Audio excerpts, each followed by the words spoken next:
Amigos, ¿qué tal? Excelente viernes, al fin de semana. Y bueno, el video que les traigo el día de hoy, pues es un recuento de las injusticias que se suscitan día a día en México. Así es, sabemos que en México la justicia está destinada para unos cuantos, pero a últimas fechas esto es más obvio. ¿Por qué lo digo? Porque, por ejemplo, el día de hoy, en la madrugada, sale Alejandro Gutiérrez. ¿Quién es este señor? No es el bigotón, es el de al lado, el de corbata amarilla. Alejandro Gutiérrez era secretario general adjunto del Partido Revolucionario Institucional y a él se le acusó de desviar la módica cantidad de 250 millones de pesos para apoyar al PRI en campañas. Esto en la elección de Chihuahua y la del Estado de México. Él estuvo coludido porque fue una triangulación. Hubieron tres enterados e interesados en esta obra. Entre ellos, ahora sí, el bigotón de al lado, su jefe, su mentor, Manlio Fabio Beltrones, e incluso Luis Videgaray, cuando era secretario de Hacienda. Pues don Alejandro Gutiérrez, pues se paseaba impunemente hasta que lo cargó la chota. Y dijeron, bueno, puede ser que sí, sea pues presunto delincuente. Y lo agarraron y lo tuvieron año o poquito más en la cárcel. Ahora resulta que no es un delito grave esto de triangular dinero en beneficio de un partido político aún, y pues un juez decide liberarlo. Pobrecito, está sufriendo en una prisión allá en Chihuahua. Vamos a dejarlo libre. Vamos a ponerle un sensor electrónico y que lleve su procedimiento libre. Y yo digo, bueno, a estos que roban tanto, ¿por qué se les da ese beneficio? ¿Por qué se les da el beneficio de andar impunemente? Porque no es lo mismo llevar un procedimiento dentro de un centro de adaptación que llevarlo por fuera. Y me dirán los defensores del sistema acusatorio, es que todavía no es culpable, todavía no se le demuestra nada. Desgraciadamente, nadie es culpable. Y si no, veamos a la PGR, que no ha podido dar una resolución favorable, pues yo digo que en décadas. Son muy pocos las investigaciones que inicia la PGR que tienen una sentencia condenatoria. Y eso es alarmante, porque el número de delincuentes en México es muy alto. El número de corruptos en México ni se diga. Es por eso que un senador de Morena el día de ayer presenta la iniciativa para que, entre otros, el huachicoleo, los delitos electorales, la posesión de armas, sean considerados delitos graves y con esto no alcancen fianza y con esto quienes sean investigados no gocen del privilegio de la libertad, sino por el contrario, prisión preventiva, porque cualquiera se puede oír. Integrantes del Grupo Parlamentario de Morena de esta 64ª legislatura del Congreso de la Unión, venimos a presentar la siguiente iniciativa. El pasado 20 de septiembre de 2018 presentamos un proyecto de decreto de reforma al segundo párrafo del artículo 19 de la Constitución Política de los Estados Unidos Mexicanos. Esta modificación a nuestra Carta Magna tiene como objeto fundamental incluir 4 conductas lesivas de bienes jurídicos altamente sensibles para la sociedad, que en los últimos años han venido generando una crisis en diversos ámbitos, como el de seguridad pública, el económico y el social, de tal manera que en estos momentos nos encontramos en un estado de emergencia nacional que amerita con carácter de urgente acciones firmes y contundentes que den paz, seguridad y condiciones dignas de vida a millones de mexicanas y mexicanos que lamentablemente sufren los embates de la violencia y la pobreza. Se trata de 4 conductas tipificadas en el Código Penal Federal y las diversas leyes especiales que aborda cada una de ellas. Nos referimos a los delitos en materia de corrupción, robo de hidrocarburos, electoral y armas de fuego y explosivos, respecto de las cuales se dan supuestos de tal gravedad que se debe impedir que los autores de los ilícitos lleven su proceso en libertad y abusen de las instituciones para burlar la ley, evitar el castigo y generar con ello impunidad que tanto ha agraviado a nuestro país. Pero esto no es novedad en México. En México, nuestro sistema de justicia es flexible con el rico y estricto con el pobre. Y si no, recordemos hechos recientes. Por ejemplo, el caso del Bester Gordillo.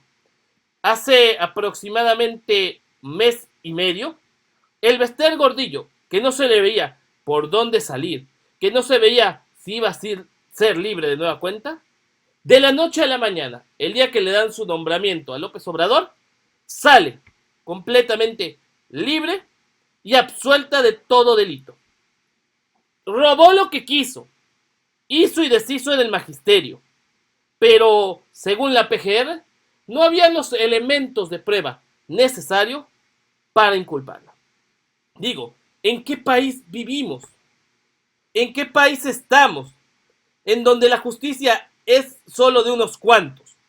Lo peor de todo es que esta señora todavía se pavonea, todavía ya fue a tramitar de nueva cuenta su visa y su pasaporte, porque obviamente de taruga se queda en México, e injustamente ya hasta casada está. A sus 78 años, la señora ya encontró marido. Eso sí es injusto. Hay chavas guapas de 30 y tantos que todavía que no salen ni en rifa.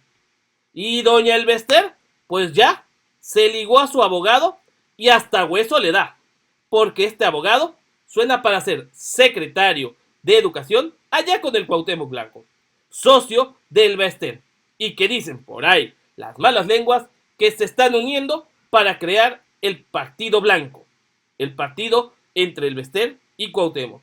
Imagínense las cascaritas entre Munra y el jorobado de Notre Dame. Van a ser torneos de animación, torneos fantasiosos. Pero bueno, entre otros asuntos, también tenemos el caso Odebrecht y la estafa maestra. Casos en los que increíblemente, por increíble que parezca, en México no hay un solo detenido, así como lo oyen.